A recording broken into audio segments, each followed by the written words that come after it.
유명한 철학자가 사람은 걸을 수 있는 만큼만 존재한다고 얘기를 했다는데 그만큼 활동이 중요하다는 말씀을 드리려고 그랬고요.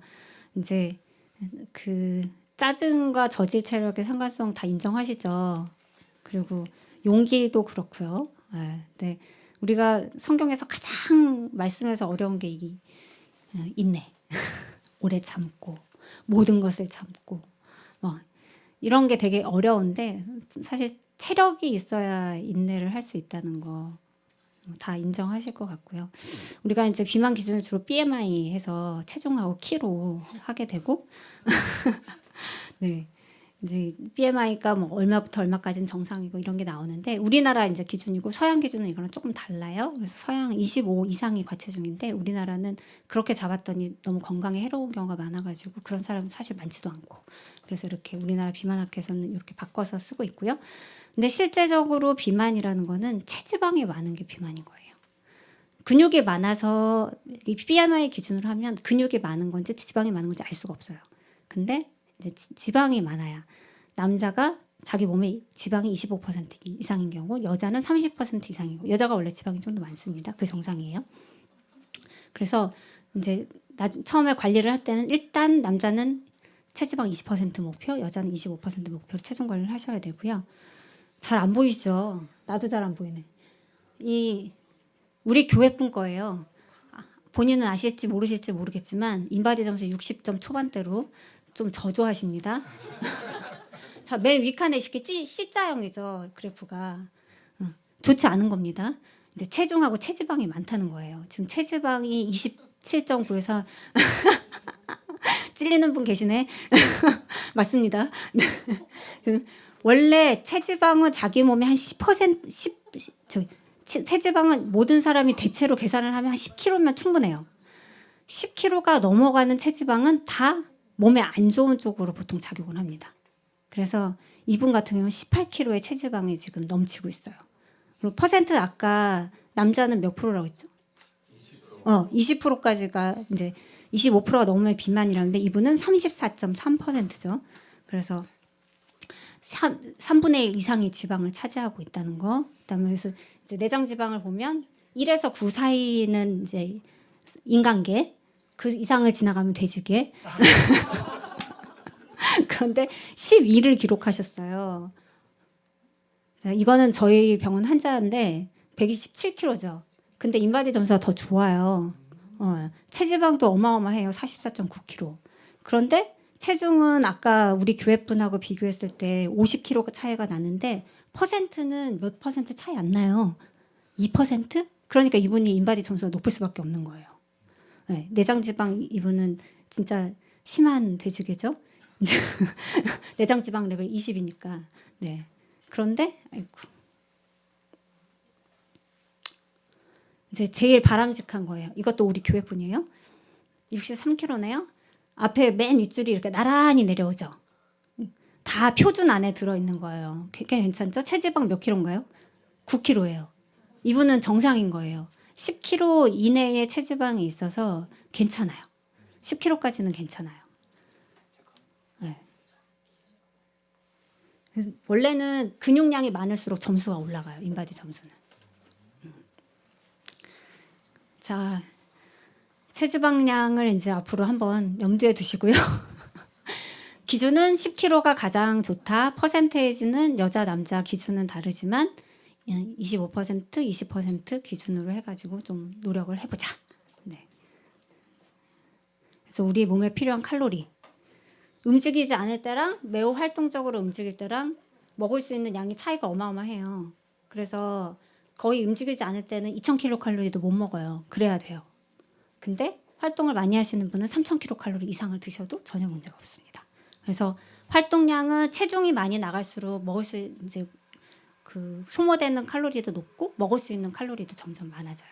그래서 자기 기초대사량에 따라 여자들은 대개는 1200에서 1400 사이고요. 기초대사량이 남자분들은 대개는 1500에서 한 1700 사이 정도 되고 뭐 근육량이 되게 많으신 분들은 기초대사량 더 높기도 하죠. 근데 이제 문제는 나이가 들수록 근육이 감소를 해요. 그래서 보시면 20대는 잘 유지가 되는데 30대부터 근 감소가 시작됩니다. 그래서 연간 1% 정도, 40대에는 연간 1, 2%, 50대가 넘으면 특히 남자들은 50 지나면서부터 연간 2, 3%에서 이를 수가 있고 7, 80대는 더 빨라요. 그래서 80 넘어서 살찌는 분은 거의 없어요. 살이 자꾸 빠지죠. 대개는 근육이 빠져서. 뭐 호르몬 변화, 운동 부족, 영양 부족, 노화, 질병 이런 것 때문에 근육이 감소를 하게 되고 요새 저속 노화에서는 되게 강조하는 게 이거예요. 근감소 안 된다. 결국은 우리가 오래 살게 되는데 지금은 괜찮은데 80세, 90세에 걸어 다니고 내 밥 지어 먹고 내 몸 씻고 옷 갈아입고 그렇게 하려면 근육이 감소를 하면 안 되는 거고 그걸 저지하는 게 굉장히 중요한 문제인 거예요. 그래서 사실 지금 갱년기 지나신 분들은 좀 느껴질 거고 제가 대표 주자 같은데 근 감소를 굉장히 신경을 써야 된다는 거. 그래서 나중에 나이 드시면 낙상이 문제가 되고요. 자꾸 넘어지면 그 다음부터는 이제 앉아 계시게 되고 그러면 그다음 자꾸 문제가 되시고 뭐 우울감 유발 뭐부터 시작해서 이제 그리고 앉아 있으면 되게 힘드시잖아요.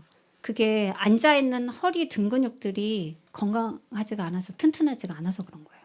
그러면 이제 허리가 아프고 자세가 그래서 또 무너지고 그럼 또 더 허리가 아프고 그런 이제 사이클을 지속되게 되시는 거죠. 그래서 근력 운동을 꼭 하라고 그렇게 말씀을 드리고요. 이제 빨리 넘어갈게요. 이제 단백질 아까 잠깐 설명을 드렸는데 한꺼번에 단백질을 막 많이 섭취하는 것보다 보통 40g 이상을 먹는 거는 한 끼에 한 번에 그 다음에는 도움이 안 돼요. 그래서 보통 하루에 이제 단백질 필요량이 노인들은 더 많아요. 왜냐하면 자꾸 부족해지고 빠지기 때문에 보통 1.2g 정도는 못해도 먹어라. 보통 일반인들은 뭐 0.8에서 1.2 사이고 운동 많이 하시는 분들은 kg당 하루에 1.4g 정도까지 1.10만 6g, 2g은 넘지 않게 얘기를 하고 하루에 보통 60g에서 100g 사이로 보통 드시면 요 안에 다 들어가요. 그래서 한 번에 고기를 보통은 고기는 중량의 한 4분의 1에서 5분의 1이 단백질량이에요. 달걀은 8분의 1에서 10분의 1이 단백질량이에요. 달걀이 보통 한 60g 정도 되는데 그러면 단백질량은 한 7g 뭐 요 정도 돼요. 그리고 고기도 우리가 음식점 가가지고 1인분에 보통 한 150g 전후거든요. 150g 먹는다 그러면 한 30g 정도는 이제 먹는 거죠. 단백질 섭취를 하게 되는 거고 두부는 워낙 물이 많아가지고 한 10분의 1이 단백질량이고 콩류는 콩 종류에 따라서 아까 많이 좀 차이가 나잖아요. 그래서 5분에서 한 10분의 1 정도 되니까 그거를 지켜서 요중에 골고루 좀 지켜 드시면 맨 오른쪽에 보시다시피 달걀 한 개랑 그다음에 육류나 생선 한 100g 먹고 두부 한 모 먹고 우유 한 팩 드시면 거의 하루 필요량을 드시게 되시는 것 같아요. 그다음에 요새 애들 운동 되게 안 해요. 우리 시연이 성현이 여기 있는데 이게 우리나라 이제 통계인데 2016년이었고 코로나 때 이보다 더 심해졌었죠. 운동을 더 안 했죠. 우리나라가 주요 국가 중에 운동 안 하는 걸로 1등이었어요. 근데 나머지 2등, 3등, 4등 보면 프랑스 이런 데 빼놓고는 다 후진국이에요. 그러니까 원래 운동 안 하는 거는 후진국 습관이고 선진국은 운동을 많이 하는데 필리핀이 2등인데 필리핀 저희가 가서 봐도 운동 못하게 생겼잖아요. 그 날씨에 무슨 운동을 하겠어요. 근데 프랑스는 워낙 여러 인종이 많이 섞여 있고 그래서 우리나라가 너무 운동을 애들이 안 하고 있고 이 오른쪽에도 다 빨간색은 후진국들이에요. 좀 저희 선진국 북유럽은 색깔 엄청 좋잖아요. 근데 빨간색 우리나라 동양에서 제일 빨개요. 보이시는지 모르겠지만 운동 안 해서 필요한 국가. 그래가지고 점점 우리가 운동을 안 하고 있다. 여러 이유가 있죠. 운동 안 하니까 20대에 척추질환 허리 아픈 사람 맨날 앉아만 있으니까 허리 안 아플 수가 있는 근육은 없는데 허리 앉아만 있으니까 그래서 횟수가 늘수록 이렇게 많고 그다음에 스콜리오시스 그 척추 휘는 거 측만증도 엄청 늘고 있어요. 이 근육의 뼈를 잡아줘야 되는데 근육이 약해서 못 잡아주니까 허리가 갑자기 막 고추서서 잘 앉으시는데 그런데 근육이 없으면 몇 분 못 가요. 힘들어서 또 이렇게 무너지게 되거든요. 그래서 이제 코어 근육 다들 아시다시피 좀 중요한 거고, 그다음에 애들이 야외 활동을 안 하니까 운동을 안 하고 야외 활동을 안 해서 그리고 스마트폰을 많이 보니까 요새 애들은 8, 90%가 다 안경을 쓰죠. 옛날에는 없었던 일이에요.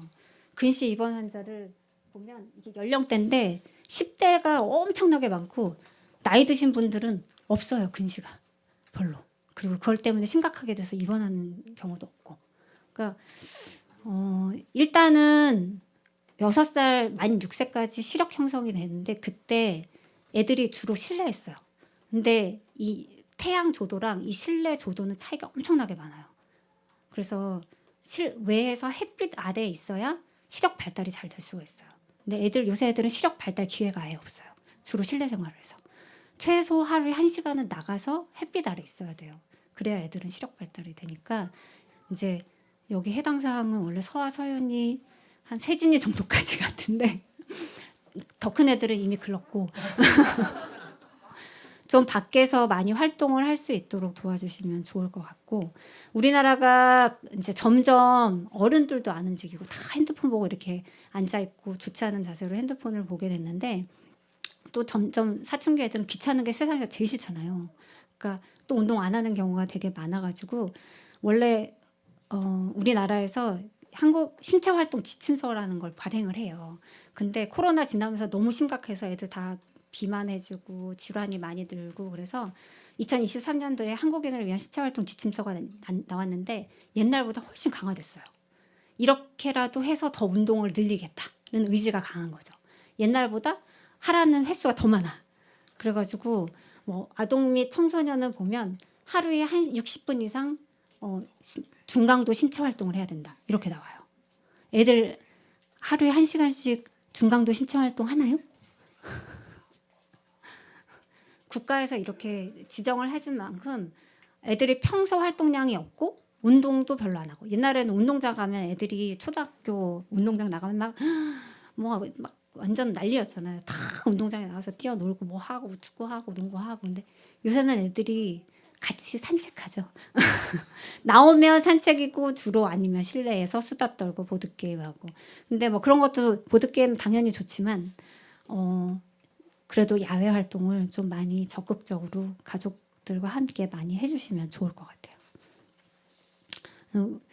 유산소 운동 이제 운동에 따라서 얼마나 칼로리 소모가 많은지 그런 건데 누워서 TV 보기 이런 거는 그냥 잠자는 거랑 똑같아요. 칼로리 소모가. 수다 떨기 뭐 이런 것도 1.5m 정도밖에 안 되고요.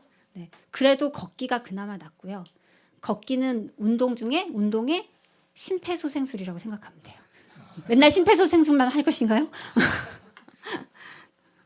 네. 그래서 요렇게까지 준비를 마쳤는데 경청해 주셔서 감사하고요.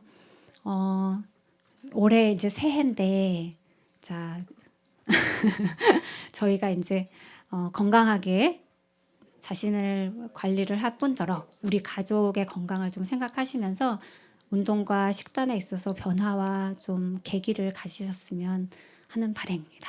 교회에서도 간식 변화라든가 이런 걸로 서서히 변화를 계속 꿈꾸도록 하겠습니다. 네, 경청해 주셔서 감사합니다.